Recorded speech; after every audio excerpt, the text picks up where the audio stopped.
eu não queria, me deram e aí me tiraram. Exato. E aí eu falei, não, agora como assim? Eu vou engravidar de novo. Na medicina, eles começam a entender melhor sobre a infertilidade, aceitar melhor a infertilidade depois que você perde 3. Disso. E eu perdi 3. E foi quando eu fui pro Exatamente. É uma pequena coleção de seringas. E que cada vez que eu olho, eu falo, cara, olha de onde eu vim. Olha o tanto de coisa que eu já fiz pra estar onde eu tô agora. A Cacá também foi minha rede. E aí eu sei da importância que isso é. E ver que a nossa rede se multiplicou pra você. Ai, gente. Foi tão lindo. Obrigada, é muito legal. Eu me sinto muito privilegiada de estar aqui com vocês, porque vocês são eu amanhã. Tipo, vocês conseguiram, vocês já estão lá, então pra mim é uma força muito grande ver vocês e estar com vocês aqui. Obrigada. Oi, pessoal, eu sou a Cacá. Hoje a gente tá aqui para um episódio super especial, o Diário de uma Tentante, a jornada real. E, como vocês podem ver, a Aline não tá aqui comigo hoje. Ela cedeu gentilmente o espaço dela para uma pessoa que é muito especial para mim, a minha amiga Bruna. A gente é amiga há alguns anos e a gente vem caminhando juntas nesse processo dela de tentar engravidar. Muito bom ter você aqui. Tô muito animada. Oi, pessoal. E só pra gente recapitular, a gente vem de 3 episódios que a gente gravou com a doutora Lude. Ela é médica especialista em reprodução humana. A gente gravou um episódio com ela para contar para vocês como funciona a primeira consulta. E a gente gravou 2 séries de episódios com como funciona uma FIV na prática, partes 1 e 2. Quem ainda não assistiu, corre lá nos nossos canais de transmissão. Os episódios estão muito bacanas, a gente fez com todo carinho para vocês e eu espero que vocês gostem. Mas lá, a gente trouxe uma perspectiva muito do lado médico. E agora a gente sentiu essa necessidade de trazer para vocês o lado humano da história. A vida como ela é. E ninguém melhor para contar essa história comigo do que a Bru. A Bru vem tentando engravidar há mais de 3 anos. Tem sido um processo muito desafiador. Ela já passou por altos e baixos. Mas é impressionante como ela leva isso de uma forma leve e com humor único. Ela tem essa que é uma das maiores qualidades dela, que eu admiro muito. Então, preparem-se para chorar, mas preparem-se para dar boas risadas. E aí, amiga, tá pronta? Vamos? Bora lá? Então vamos. Então vamos. Acho que vamos começar do começo. E eu queria que você contasse como tem sido essa jornada para você. E aonde você tá, como é que começou. Enfim, vamos fazer um panorama geral. Boa. Amiga, tem sido uma bela de uma bosta. Eu acho que é uma montanha-russa de emoções. Então, tem dias que eu tô voando, que eu tô super bem, falo, nossa, agora vai. E tem dias que eu tô lá embaixo e falo, nossa, putz, não vai dar certo. Enfim, eu acho que é muito sobre aprender a lidar com essa inconstância. Mas é o que é, faz parte do processo também, que é um processo muito difícil, é um processo super dolorido, longo. Então tem sido bastante desafiador. A gente sempre fala aqui que é uma montanha-russa de emoções, né? Exato. Enfim, e aí a gente nunca sabe onde a gente vai estar, se a gente tá na subida ou se a gente tá descendo com força. É isso. E como é que começou pra você? Da onde que veio a necessidade de você entrar num tratamento? Como é que foi esse início, assim? Então, eu nunca me vi nessa posição, porque até onde eu sabia eu não tinha dificuldade pra engravidar. Eu engravidei sem querer, há 3 anos, e foi um choque. Eu não tava tentando... Você queria? Não é que eu queria, mas eu também não queria, Tá. Entendeu? Tipo... Não era uma prioridade. eu não tava tentando ativamente, mas eu também não tava ali evitando. A gente sabe como as coisas funcionam, então eu tava ali no risco. E aí eu engravidei. E aí eu fiquei no mais absoluto choque. Eu só chorava, tipo, meu Deus, como é que eu vou contar pros meus pais da gravidez na adolescência, aos 35 anos. Enfim, foi ruim. Foi assim, eu demorei um tempo pra cair a ficha. E depois que caiu a ficha, eu falei, bom, beleza, vamos. Logo no primeiro ultrassom dessa gravidez, a gente viu que eu tinha um descolamento de placenta, e a palavra que meu pai que é meu médico... Ai, a gente vai contar isso. Meu pai é meu médico, a palavra que ele usou foi importante. E aí a gente, ali logo de cara, já sabia que a gravidez não ia pra frente.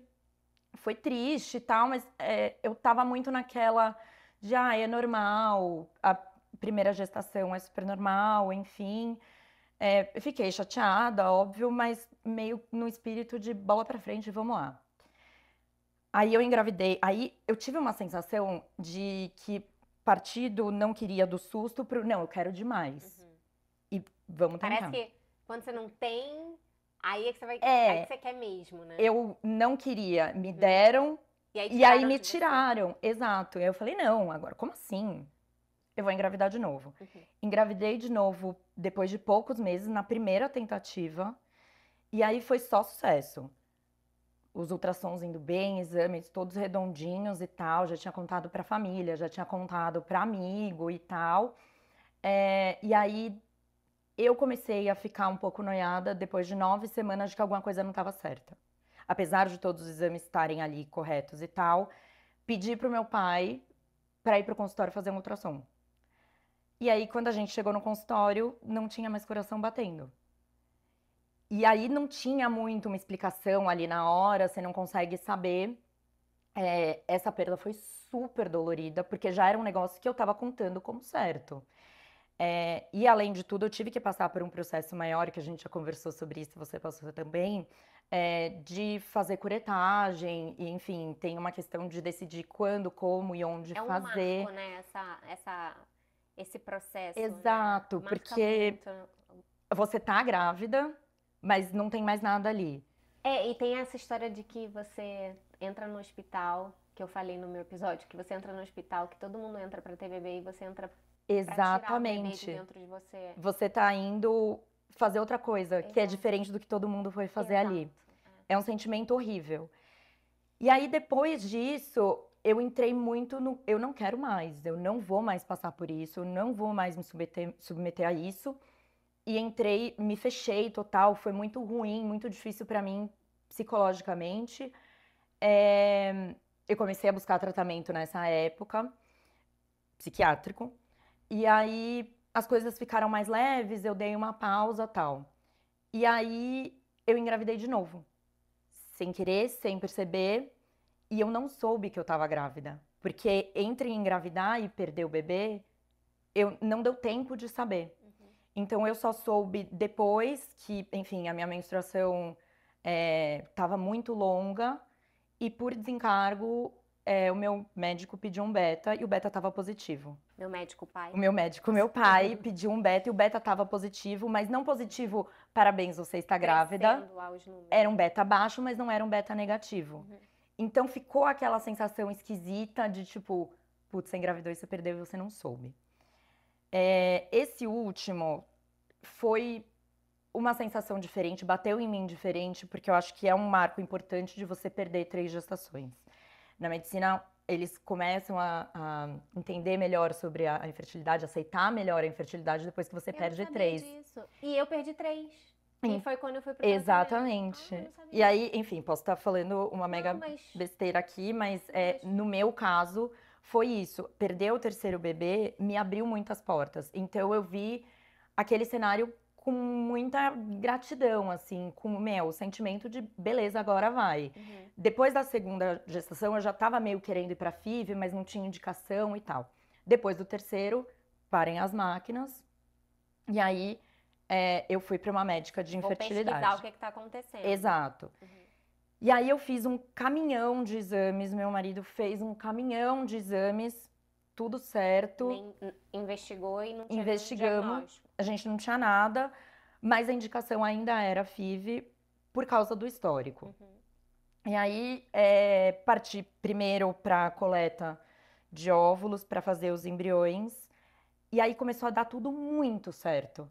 Então a coleta foi assim, primeiro a gente toma aqueles remédios e tal para todo mundo crescer de forma que tem que crescer. Eu tinha muitos folículos, eu tive muitos óvulos bons na coleta, a coleta foi super boa. A gente conseguiu um número muito bom de embriões. E aí eu tinha um time de futebol. Eu ia falar, conta que você tem. Eu tenho um time de futebol congelado. E o banco. Banco de reserva, né? Tipo, tava, beleza, não, vamos aí. E aí eu dei uns meses, era, enfim, final do ano, a gente tava meio em dúvida se a gente partia pra FIV agora, vamos dar uns meses e tal. E aí fomos pra primeira transferência, mas assim, muito confiante. Nunca passou pela minha cabeça que a FIV não era uma coisa certa. Porque assim, a gestação natural não estava dando certo, mas tinha uma correção para isso. E você Exato. foi lá e você comprou aquela correção e você resolveu aquele problema, né? E Na sua cabeça. Exato, e pra mim é muito. E ainda é uma coisa muito difícil de entender e aceitar, porque a FIV você vê o bebê sendo colocado lá. Uhum. Então, tipo, meu filho, pra onde você foi? A doutora Sabe? Lud fala, que veio, né, fazer os Uhum. episódios com a gente, ela fala que um embrião não é um bebê no colo. Sim, Mas assim, uma coisa é a gente falar isso, outra coisa é a gente viver isso, né? Porque e eu não tinha ideia disso, porque todas as minhas amigas, você inclusive, que tinham passado pelo tratamento, fizeram FIV, foi tranquilo E deu tudo certo. e deu tudo certo. E aí eu tive a minha primeira falha na transferência. Foi falha completa, tipo, fiz o primeiro beta, nem deu certo. E aí a gente partiu para um tratamento um pouco diferente, começou a envolver hormônio, dá para fazer em ciclo natural, espontâneo o hormônio, eu fiz num ciclo hormonal. E aí eu fiz em seguida, assim, logo que dava. E aí a segunda tentativa eu tive uma gravidez química, que o beta vem positivo, mas é baixo. Então alguma coisa deu certo e errado, muito rápido. Uhum. E aí foi tipo um baque, assim, porque aí já tava envolvendo muito mais hormônio, já tava envolvendo muito mais medicina ali. Tipo, eu não tava entendendo direito onde tava o erro. Mais difícil ainda de aceitar, né? Total, porque beleza, a primeira falhou, mas a gente foi meio ali espontâneo. Vamos agora fazer com mais força. E não rolou de novo. E aí foi ruim, eu tive que esperar um tempo a mais para tentar de novo. E a gente partiu para uma nova investigação. Do que a gente não tinha feito antes, a gente resolveu aprofundar mais. Então eu comecei a fazer outros tratamentos de outras coisas que surgiram ali no meio do caminho e que a gente foi descobrindo. Foi um processo muito exaustivo, porque envolveu vários exames super doloridos, envolveu quebra de expectativa minha, da minha família, do meu marido, enfim, um caos generalizado. E beleza, estamos prontos para a terceira tentativa e vamos lá. Eu já tinha, a terceira era a última tentativa que eu tinha com os embriões que eu já tinha testado. Tá. Então, Porque é bom fazer essa observação, né? Você tem um time de futebol mais o banco de reserva. E aí, exato. ao invés de você biopsiar e fazer o teste genético em todos os embriões, vocês fizeram a opção de fazer em blocos, né? Porque tudo isso tem um custo. Exatamente. E pra gente o custo ficou inviável. Sim. Óbvio que assim, você ter uma gama enorme de embriões é muito legal e tipo dá uma acalmada no coração, mas a gente não tinha ideia dos custos disso. E pra você biopsiar, cada embrião custa um valor. E Exato. aí, enfim. E vocês fizeram por blocos. E você tinha, então, esse último embrião. Exato. Era o embrião, o último que estava biopsiado. Exato. Porque, e você nem precisa biopsiar todos. No meu caso, a gente optou por fazer a biópsia, porque como a gente não sabia o que estava errado, poderia ter alguma questão genética ali, a gente achou melhor biopsiar todos os embriões, então eu fiz em blocos, e esse era o primeiro bloco, o último do primeiro bloco. E aí, de novo, assim, não tinha muita margem de erro, porque, bom, a gente descobriu que eu tinha uma questão ali no meio do caminho, que já tinha sido resolvida, testamos todo mundo, vambora. E aí eu fiz uma terceira transferência, que também resultou numa gravidez química, e que resultou em uma gravidez ectópica. Que, assim, eu nem sabia que isso existia, pra mim foi uma completa novidade, eu nem sabia que essa era uma possibilidade em FIV. Essa daí eu vou pausar a história aqui, porque essa daí a gente quer aprofundar num outro momento, porque pra mim, assim, vivendo de fora, foi a parte mais impactante do seu processo todo. Vamos segurar Vamos segurar, um spoiler, Mas aí rolou uma spoiler. gravidez ectópica. E o que gerou pra você é um caos, né? Virou um caos generalizado, porque diferente da maioria das pessoas que têm uma gravidez tubar, eu não tinha dor, então eu não tive sintoma. Sim. Eu fiquei muito tempo e rolou um estresse de que a trompa poderia ter rompido, e aí eu tive que fazer uma cirurgia de emergência, Caos. e enfim, caos. E esse é o cenário que estamos. Então, boa. A gente tá nesse cenário hoje, onde você, depois desse caos, deu uma pausa no tratamento pra você se recompor psicologicamente. Exato. E eu acho que tem uma coisa no seu processo que é muito interessante, que você se dá o direito de dar essas pausas ao longo do tratamento, né, amiga? Eu acho que assim, algumas pausas foram obrigatórias. Então teve pausas que eu não queria dar, que eu tava muito. Assim, no começo, você fica muito pensando, eu vou transferir agora, então o bebê vai nascer não sei quando, vai ser do signo, sei lá, de Áries. Ai, não gosto de Áries. Acho que eu vou esperar mês que vem. É bem Que isso mesmo. sabe? Só que depois de. Só que não. Depois de um tempo você vê que você não controla nada e que o signo do bebê é o que menos importa nessa jornada. Signo, sexo, né? Exato, que você começa a aceitar tudo que te dão. Sim. Então eu acho que eu tive pausas que foram obrigatórias e que me deixaram hiper angustiada, e eu tive pausas que foram necessárias pra mim, Sim.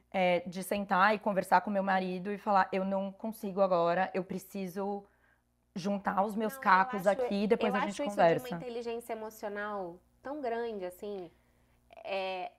Assim, você... Medicada, né? Então, mas amiga, você tem um lado aí seu que eu admiro muito, porque você consegue trazer isso pra você conseguir suportar essa caminhada, entendeu? Não, total. Eu acho que, assim, o fato de eu estar passando por isso há muito tempo é horroroso, e eu acho que, enfim, ninguém deveria passar por isso, mas te traz uma maturidade. Sim. Então, eu acho que você vai testando os seus limites de falar que eu consigo aqui, eu não consigo mais, eu preciso...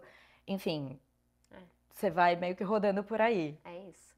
Mudar um pouquinho, vamos falar de uma coisa que eu acho incrível também na sua jornada, que é uma perspectiva única que existe aí, que você tem. Ela tem, gente. O pai dela e a mãe dela são médicos do ramo, desse ramo, e médicos dela.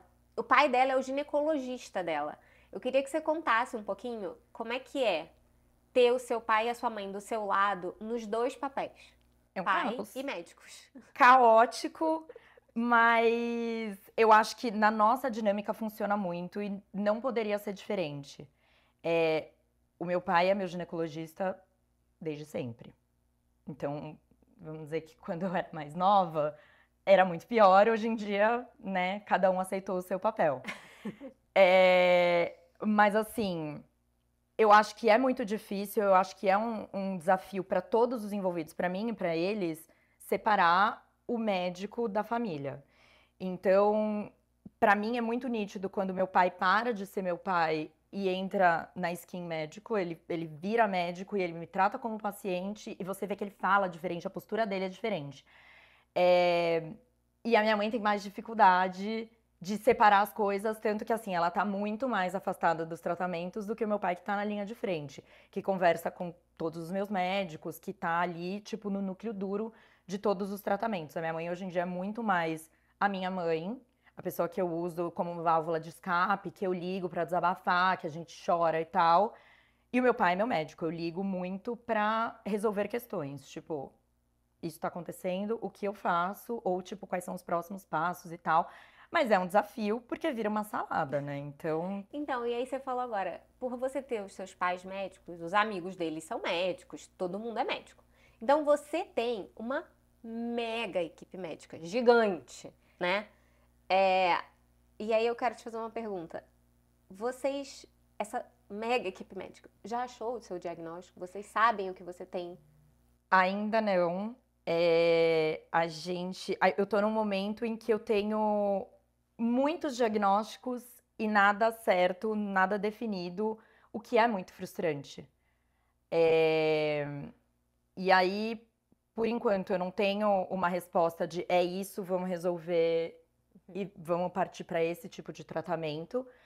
E aí, realmente, eu acho que é uma frustração para todo mundo, para os meus pais e para os amigos deles que estão envolvidos e que têm uma relação muito próxima. Você A gente, é a a mim. paciente mais importante do seu pai, né? Eu espero que sim. Não, eu não tenho dúvida disso. Você é a paciente mais importante dele. Se não for, eu vou fazer um barraco. Ai, é muito bom. Mas mudar aqui completamente a temática, queria que a gente falasse um pouquinho sobre a amizade. A amizade e a jornada. E aí, acho que vale a gente contar como é que a gente se conheceu e como a gente se conectou aí no caminho. Quer contar? Sim. Eu vou contar e aí Tá, eu você... vou te ajudando. Vai. Então, eu e a Cacá, a gente trabalha juntas há muito tempo. Mas a gente sempre trabalhou de um lugar mais distante, assim. Nos primeiros anos, a gente tinha uma relação mais Não, distante. fala a verdade. Nos primeiros anos a gente não gostava uma da outra. Não é... Basicamente. Não é... Eu tava sendo mais fina. Não, eu acho que assim, era uma Rolava um relação... tipo, tá. Era uma relação muito mais de tipo, eu lá e você aqui. Até que a gente foi inserida numa situação em que a gente precisava trabalhar juntas. Sim. Não, calma. A gente ainda não trabalhava juntas, mas a gente fazia algumas reuniões. Mas aí você teve. Isso eu fui pra vocês. Então, ela teve a brilhante ideia de não só viajar comigo a trabalho, como. A culpa não foi minha, foi você que me convidou. Eu convidei, eu falei, vamos, mas meio pra ela dizer não e tal. Mas aí ela falou, não, vamos. Então a gente viajou a trabalho e depois a gente seguiu na viagem A trabalho. Só que a gente ficou 3 dias. Numa só nós perna que a duas. gente ia fazer sozinhas. E que poderia dar tudo errado, É. ou poderia dar tudo certo, e deu E tudo aí certo. a gente ali naquele momento se conectou, né? Exato. E nessa viagem, a gente, enfim, conversou muito e muitos assuntos surgiram. E aí eu acho que nessa viagem surgiu o assunto das suas perdas. Sim. Eu acho que foi você que começou o assunto. E aí, como você se abriu, eu me senti à vontade para me abrir também. Naquela altura eu só tinha tido a primeira perda, então você me acompanha nessa jornada desde o comecinho. Foi. E aí eu acho que ali a gente teve um clique de, putz, eu encontrei alguém com quem eu posso conversar, com quem eu me identifico, que sabe o que está acontecendo comigo e que eu não preciso dar nenhuma introdução, eu não preciso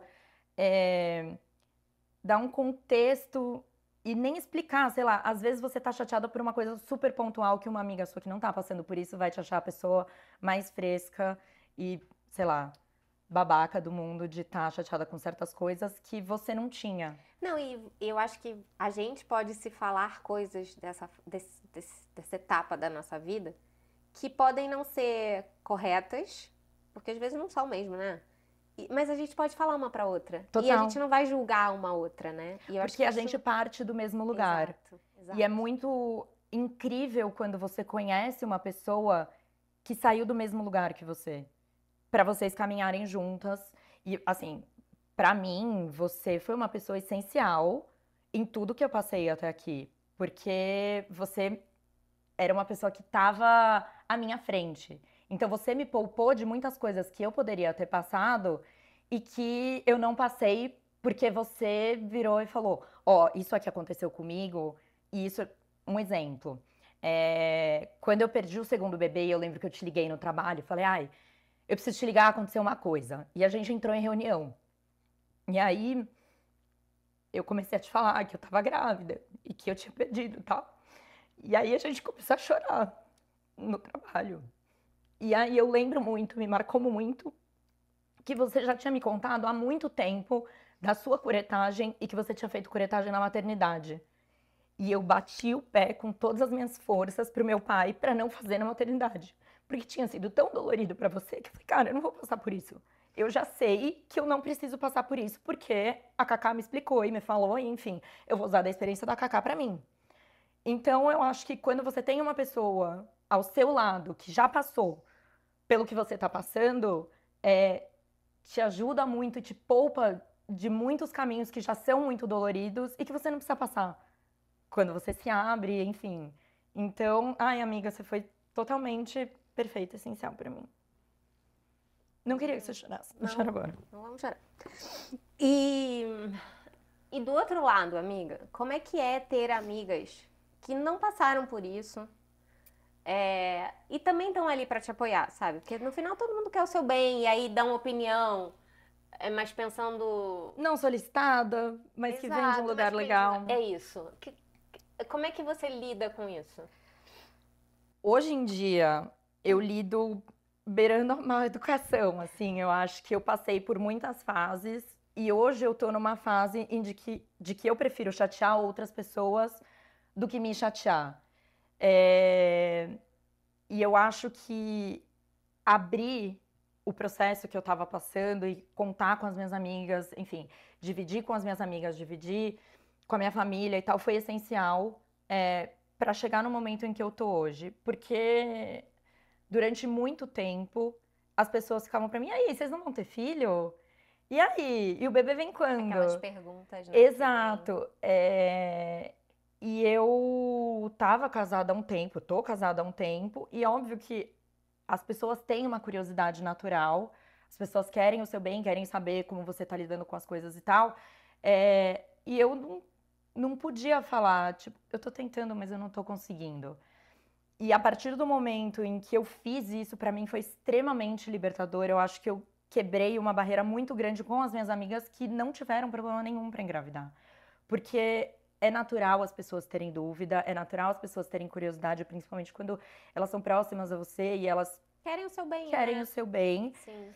É, Tem aquelas que não querem, né? Tem as pessoas que não querem, que não torcem por você, mas enfim, tão curiosas do mesmo Sim. jeito. E pra mim, eu acho que teve uma outra questão de que eu precisava retomar. Eu precisava retomar a minha narrativa. Porque, Isso é muito importante. assim, eu fiquei, enfim, eu tomei conhecimento de que era um assunto comentado e que as pessoas tinham a curiosidade delas natural e tal. Enfim, elas comentavam e cada um comenta alguma coisa que ouve ou, enfim, Não sabem a pílulas história real, né? da minha verdade. E aí, quando eu vi, eu tava inserida numa história completamente absurda que não era a verdade.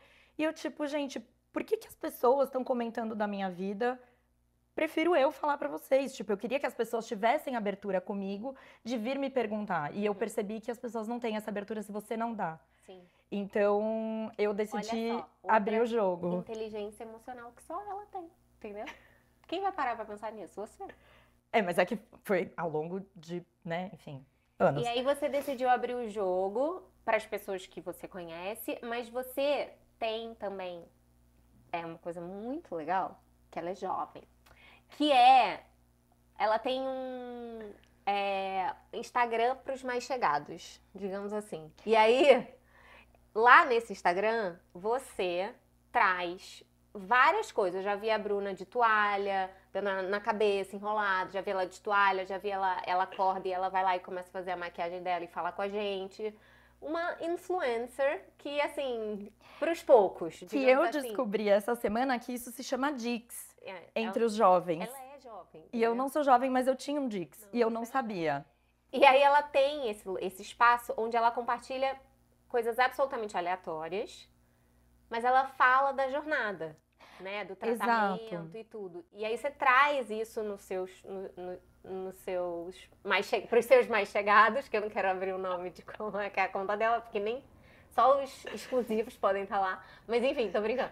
Conta como é que como você usou essa ferramenta para poder falar e contar a sua própria narrativa. Então, a história do Instagram começou sem querer. Eu tinha feito um Instagram copiando uma amiga minha para os amigos mais chegados mesmo. E a ideia era tipo, com a nossa vida tão corrida, eu não consigo encontrar todos os meus amigos quando eu quero, e aí eu sinto que eles não sabem nada da minha Você copiou uma vida. amiga? Quê? Você copiou uma amiga? Copiei. Eu achei que as pessoas que estavam te copiando. Não, as pessoas me copiaram depois, mas eu copiei também. Mas eu dou crédito. Tá bom. Enfim, Desculpa. vou começar. Novidades.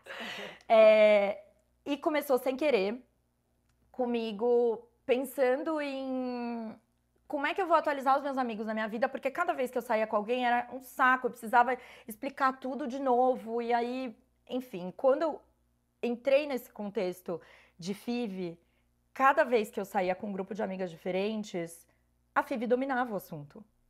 E a gente só falava daquilo. Porque O que também é chato, né? exato, eu não aguentava mais falar. E aí eu precisava contar de, sei lá, todos os tratamentos que eu tava fazendo, os exames que eu tava fazendo, os médicos que eu tava indo. E aí eu pensei, eu falei, gente, vocês estão todos aqui. Eu vou contar pra vocês todos de uma vez. E aí foi incrível, porque como a grande parte das minhas amigas nunca passou por nenhuma situação parecida, eu vi nascer uma curiosidade delas ali de me perguntar coisas que talvez no ao vivo a gente não tivesse essa troca. E óbvio, quando você tá com seu grupo de amigas, a conversa flui para vários lugares diferentes. Então, no Instagram, eu sentia que eu tinha a oportunidade de contar a minha história, ou enfim, o que estava acontecendo ali no momento. Se eu quisesse, se eu não quisesse também, enfim, o Instagram é meu, eu faço o que eu quiser. E ela fala isso o tempo todo, eu acho isso muito bom. Que ela fala assim, eu vou contar isso porque eu tô afim. Mas também, se eu parar no meio e não quiser mais contar, eu não vou contar. Tipo, acabou, a O história é Instagram essa. é meu e eu falo o que eu quiser. E aí eu acho isso tão maravilhoso, eu falo, ai, é a Bruna. E aí, eu comecei a postar mais da jornada da FIV, das minhas consultas, enfim. E aí, como é um grupo muito restrito de amigos, começaram a rolar situações, assim, constrangedoras, engraçadas. Conta, isso que eu ia pedir pra você. Conta, sei lá, dá aí uns exemplos de coisas muito engraçadas que aconteceram durante esse processo. Cara, eu acho que, assim, pra mim, o top... O Zig, meu marido, ele contribui muito com as coisas mais bizarras que aconteceram. Também, bastante. Que aconteceram comigo. Eu acho que no começo do tratamento, que envolve muito o seu companheiro, a pessoa que está presente com você. Uma das primeiras vezes que eu tinha ido fazer exame, o Zig desmaiou em um ultrassom transvaginal. E ele em caiu cima aonde? de mim. E aí a gente teve que parar o exame pra, enfim, Zig, desculpa, eu tô rindo com respeito. pra levantar a perna dele. E eu lá naquela situação, né? Enfim, porque você tá ali naquela pose. E o menino deitado no chão, levanta a perna, abana. Então, eu tive essa contribuição maravilhosa. Eu acho que outra situação que o Zig também me proporcionou foi quando a gente foi fazer os nossos embriões. Os meus pais estavam junto, porque eles quiseram participar desse momento como médicos. E aí eu voltei, Família enfim, toda reunida, a família almoço reunida de ali, domingo no consultório. dando a mão. E aí eu voltei, enfim, coletaram os óvulos, eu voltei pro quarto, e aí aparece a enfermeira, assim, com um potinho, falando, ai, senhor José. E aí ele foi pro banheiro, né, enfim, fazer a parte dele. E aí o meu pai tava berrando no corredor, conversando com os amigos, e, enfim, participando, fazendo piadocas, tipo, ai, Tipo um Zig, churrasco, né? precisa de uma mãozinha? Porque seu pai também tem esse senso de humor que você tem. Exato. E aí, enfim, deu uma atrapalhada no processo. Porque o Zig tinha que se concentrar, né? E fazer bem feito, né? Aí ele fez, né, amiga? Tem um time de futebol. Bom, enfim, de novo, eu espero que sim. Então, e essas situações acabam sendo compartilhadas Ela conta tudo pra no gente, Instagram. é muito bom. Conta do... Essa pra mim é muito boa. É uma recente, né? É super A do- recente. Ela tava fazendo um exame com o pai dela e um amigo do pai dela. E aí ela começou a filmar eles fazendo o exame nela. Conta, que você contando é mais engraçado que eu. Eu tava no consultório desse amigo do meu pai. Era um exame pós-cirúrgico da cirurgia que eu fiz e tal. Era um exame tenso, porque era um negócio super tenso que meio que ia determinar como ia ser o ritmo do tratamento e a forma do tratamento pós-cirurgia. Então o clima tava assim, eu tava tensa, eles estavam tensos. E já tava uma energia ali. E o exame começou, não é que o exame começou a dar errado, mas eles não estavam conseguindo performar o que precisava. Alguma coisa que eles queriam fazer. E aí eles começaram a bater boca ali os dois. E me lembrou muito eu e você trabalhando naquela energia caótica. A gente se auto-apelida Chernobyl. E aí era uma energia gostosa de Chernobyl ali na sala de exame, porque eu tava em posição ginecológica, com o lençolzinho e tal, e eles Você quer Batendo botar a cabeça, luva, né? então? Eles estavam batendo cabeça, né? Tipo Exato. assim, bota você a luva. Então bota você a luva e faz você. E eu tipo, não, gente, vai no tempo de vocês. Eu tô Não. tranquila. E aí eu mandei mensagem pra ela, falei, o que tá acontecendo? Ela, amiga, eles são iguais a gente, Cherno e Bill. Aí a gente dava risada. E aí, E ela tava lá num negócio mega tenso e a gente dando risada. e era uma situação tão, enfim, eu não queria estar lá. Única. Eu já tinha que estar lá, e aí o exame começou a sair, enfim, do controle deles, que eu comecei a compartilhar no Instagram no ao vivo. E eu ia postando, tipo, eu em posição ginecológica, só a cabecinha deles assim. Ai, eu tô Fez o chorando. maior sucesso, e agora meu pai é a estrela do Chegadinhas. Ele é famoso. Ó, você que falou, não Ai, fui eu. faz um pin. Vamos falar agora de outro assunto que eu acho que você falou no início, eu acho que é importante a gente contar. Que é, na minha opinião, eu não sei se é na sua também, aí você conta pra gente. O maior desafio que você viveu até hoje durante esse processo. Para mim, o grande desafio do tratamento e enfim, uma coisa que eu realmente não estava contando, eu acho que é a cirurgia. Surgiu de repente, foi uma situação de emergência, todo mundo ficou muito assustado, poderia ter sido uma situação super grave, que graças a Deus acabou não acontecendo, mas que todo mundo ficou ali meio rédea curta, sabe? E que pra mim era uma situação inconcebível. Então, eu acho que eu fui pra cirurgia, eu fui pra mesa de cirurgia não entendendo a gravidade, porque eu não queria aceitar que aquilo estava acontecendo comigo. Você precisou fazer cirurgia por quê? Porque eu tive uma gravidez ectópica, que é quando o embrião se aloca num lugar fora do útero. No meu caso, foi na trompa. E é muito grave, porque a trompa pode se romper, vai crescendo ali, né? A trompa pode se romper, você pode ter um sangramento interno e tal. Pode virar uma coisa muito maior do que se for prevenida, vai, a tempo. Então, no meu caso específico, eu tinha um adicional de periculosidade, vamos chamar assim, porque eu tomo anticoagulante. Então, se Que rompesse também é uma orientação dentro do seu tratamento. dentro do que meu foi diagnosticado tratamento, durante o seu tratamento. exato, e que tinha o adicional que eu tava viajando e tal, eu tenho que fazer um tratamento um pouco diferente quando eu viajo. Então eu tava tomando muito remédio para o meu sangue coagular diferente. E aí, se a trompa rompesse ali, poderia virar uma coisa muito grave. Então foi por isso que a médica falou: vem pro hospital agora. Porque você tinha um risco de morte. Exato. Você podia morrer. E foi nessa situação em que eu me peguei, assim, no meio de um dia de trabalho. Então, eu precisei sentar com as pessoas que trabalham comigo, que assim, eu não sei se eu queria abrir, eu não tive a oportunidade de não abrir, porque a gente estava no meio de um julgamento super importante, fechado em uma sala. E aí eu recebo uma mensagem da minha médica falando, tipo, oi, vai pro hospital agora. E aí, eu, tipo, o meu ímpeto ali, a primeira mensagem que eu respondi pra ela foi, hoje não dá. Porque ali pra mim não ia acontecer, eu tava focada em outras coisas, tipo... Ligada no automático. Exato, não dá tempo. E eu tive que parar o que eu tava fazendo ali pra, enfim, focar na minha saúde. Foi muito difícil, trouxe situações bizarras, do tipo, eu saí do escritório pra ir fazer ultrassom, os exames pré-operatórios, e eu continuei assistindo o julgamento no YouTube.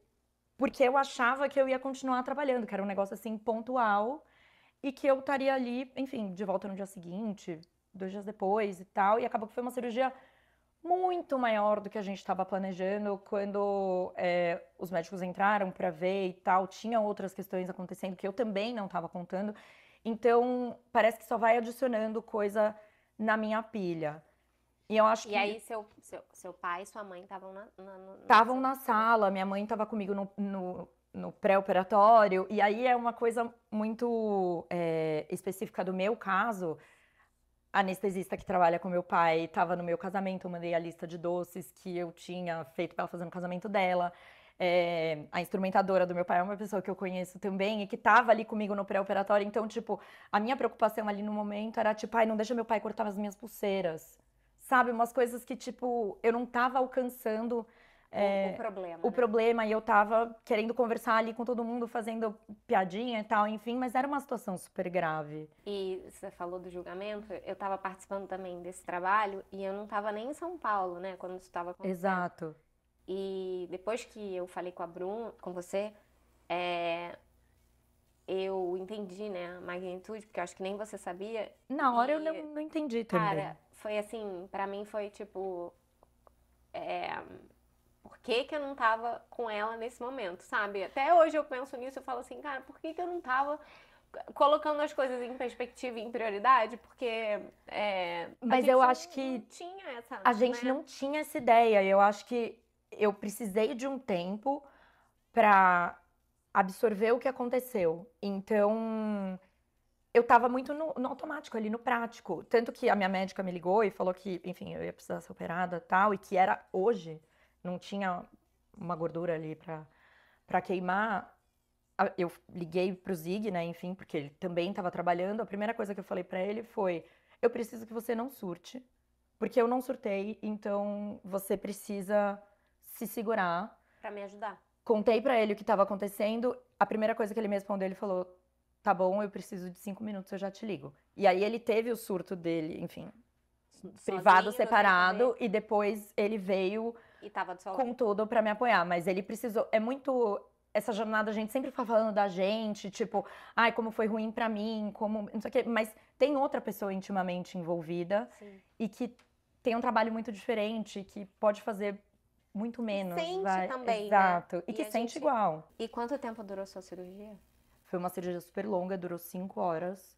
E foi uma cirurgia de madrugada, então eu trabalhei o dia inteiro e fui com a roupa do escritório pro hospital. E o pós-operatório também foi super chato, E o né? pós-operatório foi chato, porque como mexe muito, enfim, na barriga, apesar de ter sido uma cirurgia robótica, que é uma cirurgia de tecnologia super avançada, você tá toda mexida por dentro. Então eu tive que ficar um tempão usando cinta, cuidando das cicatrizes, e aí veio o verão, então. E recuperar todo esse processo pra depois pensar em voltar a entender o que tinha acontecido Exato. pra você poder retomar o tratamento, né? E eu ainda tive um outro passo que foi ver se a cirurgia tinha sido um sucesso.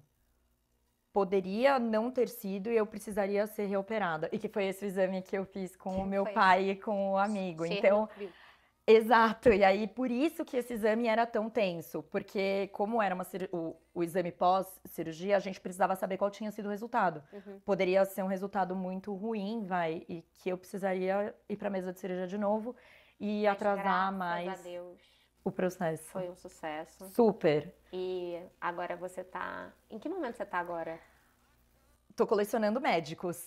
Eu adicionei mais alguns médicos na minha Verdade. cartela. O meu bonde é enorme. E a gente começou uma nova linha de investigação. Então, como a gravidez tubária falhou, né? Enfim. A gente começou uma nova linha de investigação e agora eu pausei nesse a momento. FIV e tô nesse momento com um novo médico. Que eu acho que é importante falar também. Eu acho um saco quando me encaminham para outro médico. Porque eu tenho que começar tudo de novo. Eu tenho que contar a minha história de novo. Eu tenho, assim. Você tem que reviver tudo o que aconteceu com você. Né? Exato. Que E também antes, não é assim. fácil. Exato. E às vezes eu não quero mais ficar falando disso. Eu tenho que separar todos os meus exames. Tenho que. Enfim, eu tenho uma pasta. Hoje em dia eu tenho. Já aprendi, né? Porque eu tô nessa há um tempo. Mas eu tenho uma pasta no computador com todos os meus exames. O que mais você tem O quê? que você trouxe? Ah! Não, eu acho que assim, pra eu lembrar de onde eu vim e tudo que eu já passei e por que que eu tô aqui hoje, eu guardo todas as minhas injeções, todas as seringas e todos os remédios que eu já tomei na minha casa, que eu me dei, porque Tem os outros. tem os outros que, enfim, eu tomava nos médicos e tal, esses eu fiquei com vergonha de pedir pra guardar. Mas eles estão aqui. Quero que você mostre. É uma pequena coleção de seringas. E eu acho que começou muito inocente. Começou de uma coisa minha de não saber descartar. Eu tava tomando muito remédio E era muito remédio ao mesmo tempo, e eu falei, cara, isso é zero ecológico, eu não sei como descartar, eu vou guardar e depois eu vejo. E aí, quando eu vi, eu montei um volume gigantesco de seringas, e que cada vez que eu olho, eu falo, cara, olha de onde eu vim, olha o tanto de coisa que eu já fiz pra tá onde eu tô agora. Eu cheguei em algum lugar? Eu acho que sim, porque eu tô muito mais perto de ter um bebê e de conseguir realizar esse sonho do que eu tava há 3 anos, isso com certeza. E eu acho que eu preciso de uma memória física, sabe? Uma coisa que eu posso pegar e falar, olha, olha aqui. Tipo, gente. Então eu comecei a guardar as seringas e elas mudam de casa comigo e estão aqui comigo o tempo todo. E depois de tudo isso que você passou, de tudo que tá acontecendo, o que que te segura firme e forte nessa caminhada? O que que te dá força? Eu acho que é uma pergunta muito difícil, porque é uma força muito solitária. E eu acho que eu e meu marido, a gente conversa muito sobre isso. Porque eu sinto que no meu caso é muito falta de opção. Se eu quero ter um bebê e se a gente quer ter um filho, eu não tenho a opção de desistir. Então, isso me motiva muito, me dá um gás muito bom pra, tipo, não, beleza, qual que é a próxima, qual que é o próximo médico e tal. Óbvio que tem um desgaste, tem uma frustração, eu fico super cansada, mas isso me dá uma energia muito boa. Eu acho, pra mim, no meu caso, foi essencial o acompanhamento psiquiátrico, então, no meu pool de médicos, eu tenho um acompanhamento psiquiátrico muito de perto e aceitar que você tem que estar bem da cabeça pra seguir nessa jornada, e eu acho que se você não tá bem, não tem a menor condição de fazer as coisas bem. Então, eu aceitei o tratamento desde muito cedo nesse processo. Mas eu acho que assim, a medicina não traz mais todas as respostas. Então eu acho que tem uma aceitação de que não é tudo tão preto no branco e de que eu não vou ter as respostas que eu quero. E é muito tentativa e erro. Então, é aceitar que esse processo é assim mesmo. E pra mim é muito difícil, porque a gente trabalha com uma coisa muito objetiva. Sim. Então, tem um problema e uma solução. E não, ai, pode ser que o problema seja esse, então pode ser que a solução seja essa. E eu, tipo, enfim, é muito aceitar que o processo é assim mesmo e com o processo. E nós duas, a gente se conecta na sua jornada num lugar de fé. Muito. Eu acho que enfim, a minha fé sempre andou muito junto comigo, e se eu tô aqui hoje, eu acredito muito que é por causa disso. E eu acho que você se encontrou nesse caminho ao longo da jornada, Total. né? E você acompanhou essa minha transformação. Eu nunca fui uma pessoa religiosa, eu nunca fui uma pessoa espiritualizada. Eu sempre fui muito cética e muito racional, então pra mim não tinha, assim, uma questão de fé envolvida, nunca teve. E eu acho que isso me atrapalhou muito no começo, porque eu buscava respostas objetivas, eu sempre queria ali a questão material. Mas quando você não tem todas as respostas dos seus médicos e dos tratamentos que você está fazendo, você começa a procurar conforto em outras coisas. E eu comecei a aceitar a espiritualidade. Eu acho que não é uma coisa também muito engessada. Então, pra mim, e aí a gente brinca que eu não posso ver alguma coisa, alguma mandinga, alguma reza, alguma simpatia. Eu aceito A gente tudo. tá em tudo, a Eu gente vou em aceita tudo, né? tudo. E eu acho que mudou muito o jeito que eu penso, o jeito que eu convivo com as coisas e com o meu tratamento. Eu acabei, eu viajei agora e para um lugar super espiritualizado e que vem de um lugar muito de cura, de aceitação e que é muito diferente das coisas que eu tinha aqui. Então você faz muito as pazes com a sua história, aceita e segue em frente. Eu acho que você acaba se transformando e, enfim, a fé tem sido uma coisa essencial no tratamento, porque a Não, gente e é tem que se muito apegar a outras lindo ver essa coisas. sua transformação, e eu tô acompanhando isso de perto, assim. É muito bonito e mostra um lugar, assim, de força mesmo, né? De dar pra você essa força pra continuar nessa caminhada. A gente foi numa missa juntas, chama Missa da Cura. E é uma missa muito bonita, assim, né? Não, é linda. Enfim, e aí tem uma música que eles cantam nessa missa que fica lá tocando e tocando e tocando. E, gente, a gente chorava tanto. Não, a gente era chorou feia, de ranho. feia. E assim, a letra da música é entra na minha casa, entra na minha vida. Aí eu abraçava a Bruna e falava assim, ele vai entrar na sua casa. Não, eu não posso ele nem vai entrar na pensar. sua vida. E aí a gente se abraçava, né? E tem a parte do milagre, que você pede... Ai, eu vou chorar. Ai, gente, eu vou chorar com louvor. Enfim, mas é tipo, você pede na música para receber um milagre em você. E a gente chorou tanto, a gente ficou tão emocionada, e foi uma coisa muito nossa, assim, que a gente se olhava naquela situação e falava, gente... Eu passei por isso, eu já tive aqui chorando por mim, agora eu tô chorando Exato. por você, mas vai dar certo. Mas aí a gente chorava, a gente dava risada, porque aquela situação também era meio surreal. Eu falava assim, tá todo mundo olhando pra gente. O louvor torando e eu e a Cacá abraçada, pedindo lá um milagre. Aí agora, amiga, bota a mão, eu boto a mão. Eu boto a mão com força, aí ela botava a mão e eu falava, será que tem alguém olhando a gente? Não é possível, ela vai falar, suas doidas. Mas eu acho que vem de um lugar muito nosso também, de tipo, beleza, vamos fazer o que dá pra fazer, o que tá no nosso alcance. Não, e assim, eu viajei, eu falava, eu precisava achar uma santa grávida, eu precisava achar, porque me deram essa santa grávida e me ajudou essa santa grávida, e eu ficava procurando essa, achei a santa grávida, não, mas agora não posso dar pra Bruno, tem que pedir pro padre benzer. Aí ficava lá até o final da missa, aí pedia pro padre, mas não é pra mim, é pra uma amiga, eu dava o nome dela, sabe assim, tudo, né? Exato, eu acho que a gente tem uma troca muito engraçada de eu sempre te ligar e falar, você não sabe onde eu fui essa semana.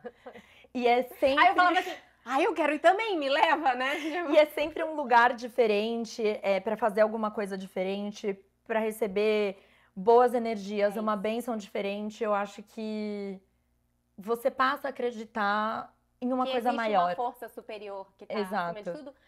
Que é aquela ideia de que a medicina tá aí pra ajudar a gente, mas existe algo que tá fora do controle. Inexplicável. Que a gente não consegue explicar, né? Exato. E aí eu acho que pra mim tem sido muito importante me agarrar nessa força, nessa energia, porque ser racional e ficar só contando com a medicina não ia dar certo. Então, essa elevação do meu espírito vem muito disso. Eu falei que ela tem uma inteligência emocional maravilhosa. Não, mas tem muita medicação envolvida também.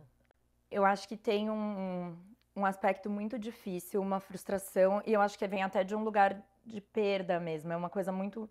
É triste que você perde a inocência nesse processo.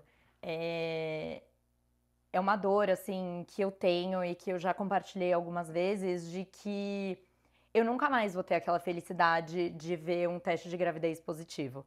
Eu tive uma vez na primeira gravidez e aquele susto, aquela, ai, nossa, vamos contar pra todo mundo. E agora você parte de um lugar em que se e quando eu tiver o positivo, tá bom, beleza. Qual que é a próxima etapa? O que eu faço pra isso dar certo? Não, e o medo de não dar certo, né? Exato. Assim, acho que a gente fica um pouco pessimista depois de tantas coisas, positivo, depois de tantas notícias ruins. Exato, né? O positivo vem sempre acompanhado de um pavor, de um medo, e é só o medo da próxima etapa, é uma etapa que eu não cheguei, então também tem um lado do medo do desconhecido, mas quando você tem uma inocência de achar que tudo é lindo, que tudo vai dar certo, que sua gravidez vai ser perfeita, que, sei lá, em 10 meses você vai ter um bebê, não é mais a minha realidade. Então eu acho que é um lugar muito dolorido de que eu não tenho mais isso e eu sinto, assim, até um pouquinho de inveja das outras pessoas, sabe? Quando, fulana tá grávida e ela tá, tipo, radiante. Eu não consigo ficar radiante por ninguém. Tô com você em todos os processos, em todos os Ai, amiga, amei. tudo. Hello! Oi! Oiê! Agora sim, gente, nosso sofá tá completo. E aí, Aline? Ai, gente, obrigada, Bru, por ter Obrigada. vindo. Foi muito legal ter você aqui. Obrigada, foi muito legal. Eu acho que foi uma experiência incrível. Espero ter contribuído. E obrigada por ter me chamado. Obrigada, amiga. Gente, eu preciso falar. Eu tava ali do cantinho ouvindo tudo. Eu me emocionei tanto, mas tanto, porque eu vi uma coisa muito incrível acontecer aqui, de verdade. A Cacá também foi minha rede. E aí eu sei da importância que isso é. E ver que a nossa rede se multiplicou para você Ai, gente. foi tão lindo. Obrigada, é muito legal. Eu me sinto muito privilegiada de estar aqui com vocês, porque vocês são eu amanhã. Tipo, vocês conseguiram, vocês já estão lá, então pra mim é uma força muito grande ver vocês e estar com vocês aqui. Obrigada. Obrigada a você. E, gente, eu não conhecia a Bruna até agora. Sério. Foi muito incrível esse encontro aqui. E a gente passava, era muito engraçado, porque a Aline passava coisas pra mim, pra eu mandar pra Bruna, né? Manda isso pra Bruna, por favor, não deixa de mandar pra ela. Então era como se você Agora Exato. eu já vou te mandar, tá? Que Não, agora pode me mandar direto. estamos íntimas. Esse Exato. sofá aqui tem uma Até pra entrar no conexão. Instagram. Não vai deixar Boa. ela entrar, não. Vou deixar. A Aline eu deixo. Você aceita. Eu vou pensar, você vai ficar lá morgando uns dias, depois eu vejo. Esse sofá aqui, gente, tem um poder maravilhoso. Muito bom estar aqui de volta. Incrível. Bru, uma coisa que eu queria que você falasse pra gente. Se você pudesse dar um conselho pra quem tá aqui ouvindo a gente e acompanhou esse episódio inteiro incrível, o que é que você faria? Eu acho que o maior conselho é procurem e aceitem ajuda de quem quer que seja, de quem vocês se sentirem confortáveis, enfim, dos seus médicos, dos seus companheiros, seus amigos, sua família. Eu acho que a ajuda sempre é bem-vinda e é muito necessária. Geralmente as pessoas se fecham muito, é um processo muito solitário e já é um processo muito solitário, até pra mim que compartilho e falo com todo mundo. Então eu acho que primeiro de tudo é procurar e aceitar ajuda e confiar no processo e nos seus médicos, que, enfim, com certeza são profissionais muito bem capacitados e que vão liderar para o melhor caminho possível. Então, aceitar também que nem sempre tudo sai como planejado, mas que uma hora vai. Eu espero que vá, né? Uma hora vai. Vai sim. Muito obrigada, Bru. Obrigada. E pegando o gancho da Bru, então, né, dessa questão toda dos médicos, no nosso próximo episódio a gente vai ampliar essa rede de cuidado e aí a gente vai trazer um olhar multidisciplinar para isso. A gente vai tratar de bem-estar e saúde e a gente vai ter duas convidadas super especiais, a Fernanda Dias, que é nutricionista, e a Ana Carolina Maragno, que é uma personal trainer. Então a conversa vai ser muito bacana, não percam. A gente espera vocês. Tchau, gente. Tchau.